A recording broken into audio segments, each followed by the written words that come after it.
internet feels invisible. You open a website, send a message, make a video call, or transfer money, and the information appears somewhere else almost instantly. It seems as though the data simply travels through the air, but the global internet is far more physical than most people realize. When information moves from one continent to another, it usually does not travel through satellites. It travels through glass fibers inside cables lying across the bottom of the ocean. These cables cross the Atlantic, Pacific, Indian, and Arctic Oceans. They connect countries, financial centers, data centers, military networks, cloud platforms, and billions of people. More than 99% of international data traffic is carried through submarine telecommunications cables. Your emails, online purchases, business records, cloud files, international phone calls, and financial transactions may all pass through this hidden underwater network. The modern world depends on it, but these cables are not indestructible. They can be damaged by fishing equipment, dragged anchors, underwater landslides, earthquakes, and other natural events. And because so much communication depends on them, governments are increasingly concerned about deliberate interference. The internet may feel wireless, but beneath the surface of the ocean lies a physical system that can be cut, damaged, and disrupted. So how did the world's most important communication network end up on the bottom of the sea? What happens when one of these cables breaks? And could a coordinated attack actually disconnect an entire country from the internet? To understand the answer, imagine sending a photograph from Canada to someone in Europe. The photograph leaves your phone and travels to your wireless router. From there, it enters a local network operated by an internet provider.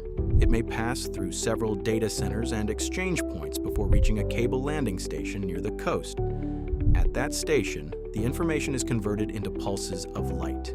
Those pulses enter extremely thin strands of glass and begin traveling beneath the Atlantic Ocean. Within a fraction of a second, the light reaches another landing station on the opposite side. The information then moves through terrestrial networks until it reaches the other person's device. The journey feels instantaneous, but the photograph has physically traveled thousands of kilometers through a cable beneath the sea. Modern submarine cables are engineering marvels. Near the center are the optical fibers carrying the information. Each fiber is thinner than a human hair. The data does not travel through them as electricity. It travels as carefully controlled pulses of light. Different colors or wavelengths of light can carry separate streams of information through the same fiber at the same time. This allows a relatively small number of fibers to carry enormous volumes of data. The fibers are surrounded by protective materials. There may be layers designed to block water, provide electrical power, and protect the cable from tension. Near coastlines, where anchors and fishing equipment create greater danger, cables may also be wrapped in heavy steel armor. Far out in the deep ocean, where human activity is limited, a cable may be no thicker than a garden hose. That small object can carry communication between entire continents. But light weakens as it travels over great distances. For long routes, repeaters are installed along the cable at intervals of roughly 60 to 80 kilometers. These devices strengthen the optical signal so it can continue across the ocean. The repeaters require electricity, which is supplied from cable landing stations through conductive material inside the system. A cable crossing an ocean may contain dozens or even hundreds of these repeaters. Every part must continue working under tremendous pressure in salt water and without direct maintenance for years at a time. The technology is modern, but the basic idea is much older than the internet. During the 19th century, engineers began attempting to lay telegraph cables beneath the ocean. The first efforts were difficult and unreliable. Cables broke during installation. Signals became unreadable. Some early systems failed shortly after being activated, but engineers continued improving the materials, insulation, and methods used to place cables on the seafloor. Eventually, reliable transatlantic telegraph communication became possible. Messages that once required ships and weeks of travel could cross the ocean within minutes. Later, submarine cables carried telephone calls. Then fiber-optic technology transformed the network again. Instead of transmitting relatively limited electrical signals, cables could carry enormous amounts of digital information using light. Today, More than 500 active and planned submarine telecommunications cable systems extend across approximately 1.7 million kilometers. Together, they form the hidden backbone of the global digital economy. Despite their importance, submarine cable faults are not unusual. Approximately 150 to 200 faults occur around the world during a typical year. That sounds alarming, but most people never notice them. The internet was designed with multiple routes. When one cable fails, network operators can often redirect traffic through other cables. Your data may take a longer route, but the service continues. This redundancy is one reason the global internet is remarkably resilient. A single cable cut between North America and Europe would not normally disconnect both continents. There are numerous alternative routes carrying traffic across the Atlantic, but not every region has that level of protection. Some islands and developing countries depend on only one or two international cables. For them, one serious failure can cause widespread disruption. Internet speeds may collapse. International calls may fail. Banking services may stop communicating with overseas systems. Businesses may lose access to cloud applications. Airlines, hospitals, and government departments may struggle to reach information stored outside the country. The difference between a minor inconvenience and a national crisis often depends on how many alternative routes are available. The surprising fact is that most cable damage is not caused by spies or military operations. It is caused accidentally. Commercial fishing equipment and ships' anchors are responsible for a large majority of recorded cable faults. The greatest danger is usually found near coastlines. That is where cables enter shallower water, where ships anchor and where fishing activity is concentrated. A heavy anchor dragged across the seabed can catch a cable and pull it until it breaks. Fishing equipment can hook, scrape, or damage the outer protection. Even when the fiber itself is not immediately severed, damage can allow seawater to enter the system and eventually create a failure. Cable routes are therefore carefully surveyed before installation. Where possible, engineers avoid unstable terrain, busy anchoring areas, and other hazards. Near shore, specialized equipment may bury the cable beneath the seabed. Maritime charts can also identify cable locations, so vessels know where extra caution is required. But no protective system can eliminate every accident. Natural events can be even more destructive. An underwater earthquake may trigger a landslide that moves enormous quantities of sediment down a continental slope. The moving material can break several cables in the same region. Volcanic eruptions, powerful currents, and coastal storms may also damage cable infrastructure. This creates a particular danger when multiple cables follow similar routes through narrow geographic corridors. Redundancy only works when the backup route is physically separate from the damaged one.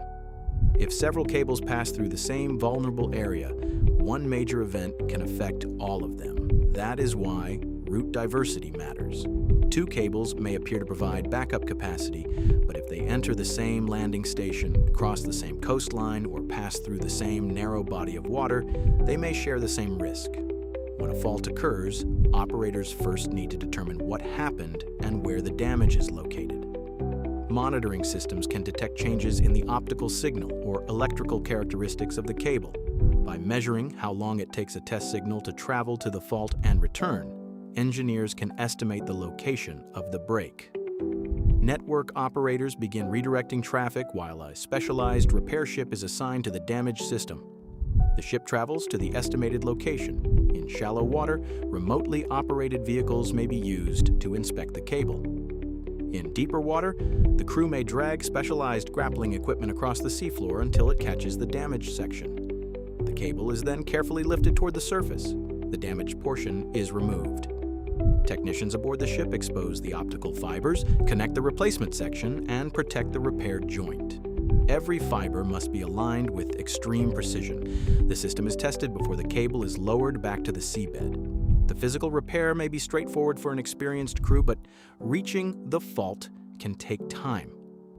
The ship may be thousands of kilometers away. Weather can delay operations. Governments may require permits before a repair vessel enters territorial waters.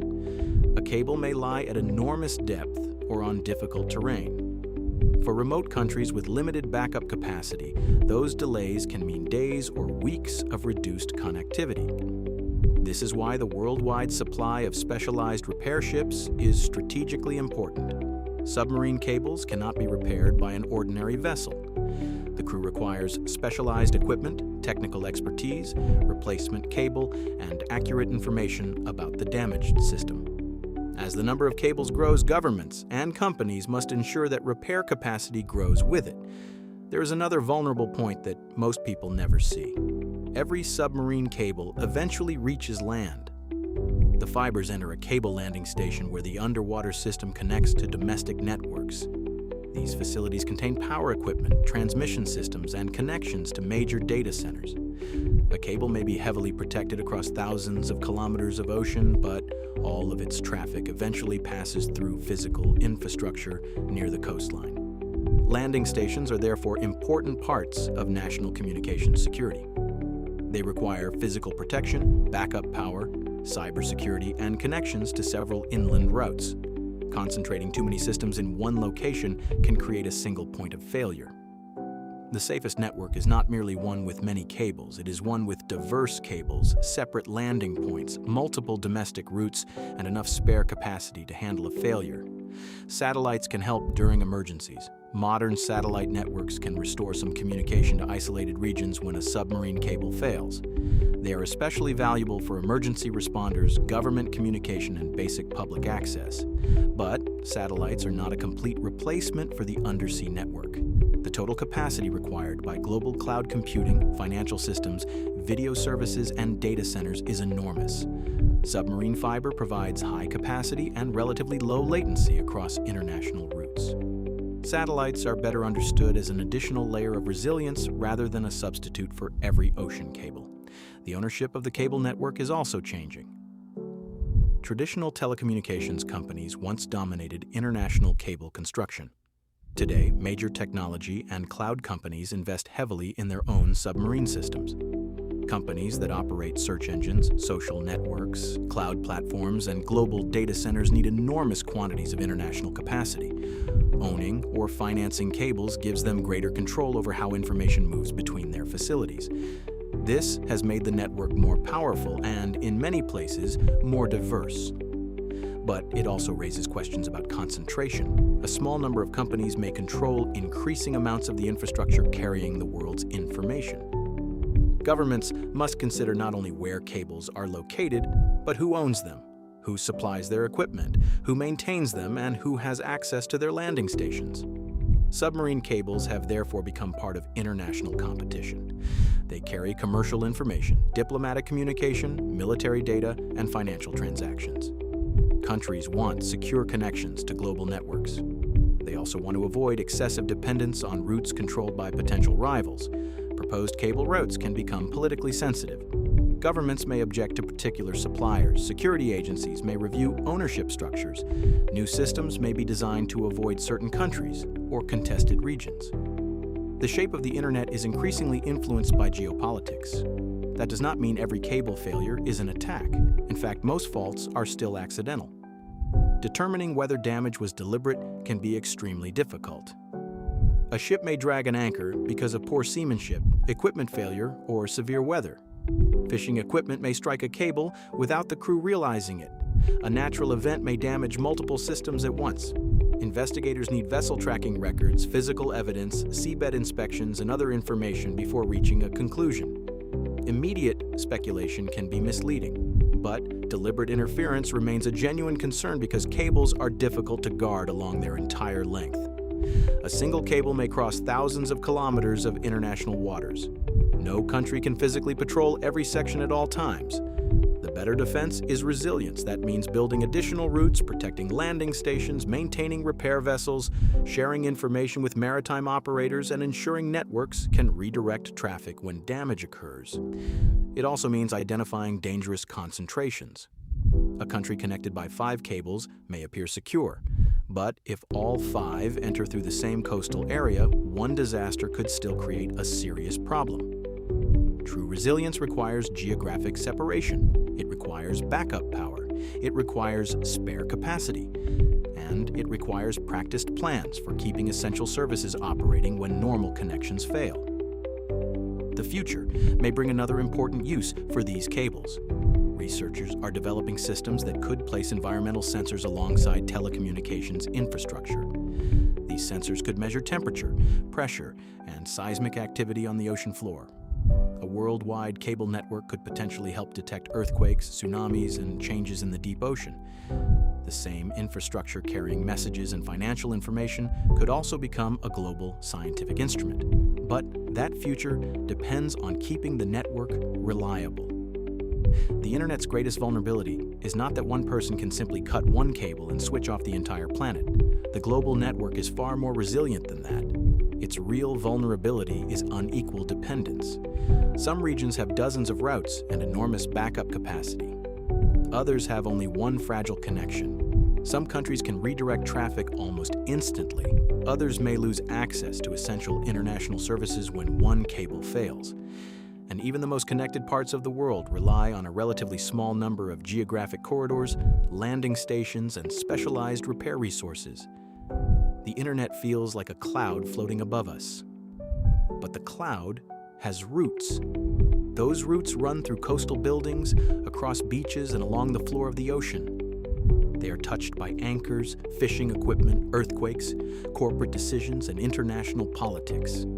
Every time you send a message across the world, light may travel through a strand of glass thinner than a human hair, protected by a cable no wider than a garden hose, thousands of meters beneath the surface. That cable may carry the conversations of families, the instructions of businesses, the records of hospitals, and the transactions of banks at the same moment. It is one of the most important systems humanity has ever built. Yet most people will never see it. Would the world be prepared if several major submarine cables failed at the same time? Share your answer in the comments, and subscribe to my Forever Gem, Future Explained, for more documentaries uncovering the hidden infrastructure, technologies, and global forces controlling everyday life. Because the Internet may feel wireless, but the world remains connected by physical cables hidden beneath the ocean.